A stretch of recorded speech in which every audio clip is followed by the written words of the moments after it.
Greetings, ladies and gentlemen, distinguished guests, partners, and friends. I'm Camelia Bulat, a representative of FEDN Steering Committee and a longtime SIPE expert in supporting democratic development in transition economies. It is my honor to be the closing speaker for this excellent conference featuring innovative programs from around the world and dynamic leaders. Thank you to all our wonderful speakers, exhibitors. Thank you to the FEDN Secretariat at SIPE and the National Endowment for Democracy, without whom this conference would have never been possible. And a special thanks to you, our partners from across the globe. This was your conference, and this is your network too.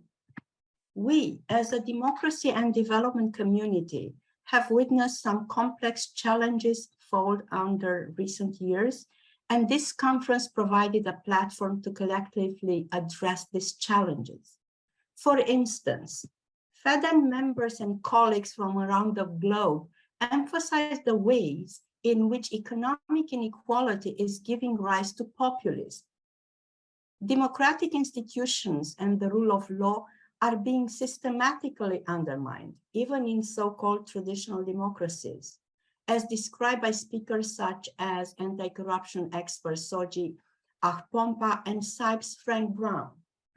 More and more we are seeing electoral processes that are distorted and unfair, as discussed in many networking sessions.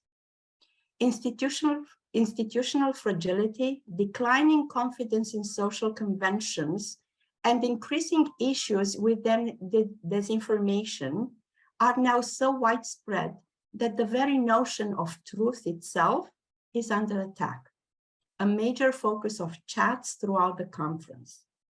And we also need to remember that youth are an important factor in making change, as Patrick Mardini mentioned during the conference.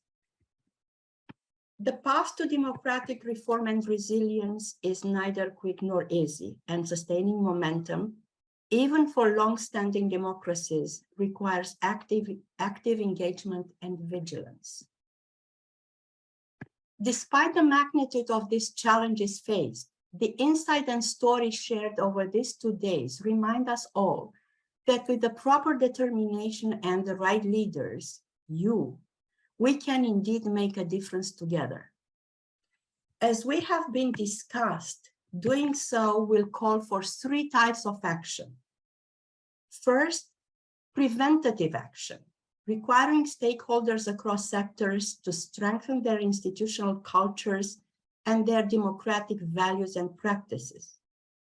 Second, responsive action, focusing on the development of mechanisms that enable quick, coordinated responses between governments, private sectors, and civil society, all together.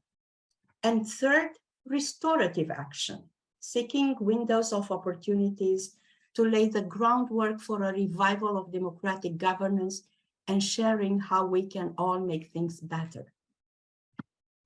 As we bring this conference of reformers and change makers to a close, our hope is that you have found this a very helpful opportunity to exchange ideas and see that you are not alone in these challenges to defending democracy and economic freedoms. The world can move in the right direction if we continue our efforts and our work together toward these common goals discussed over the past 2 days. Thank you very much for spending your valuable time with us, and thank you for sharing your experiences and ideas. Thank you.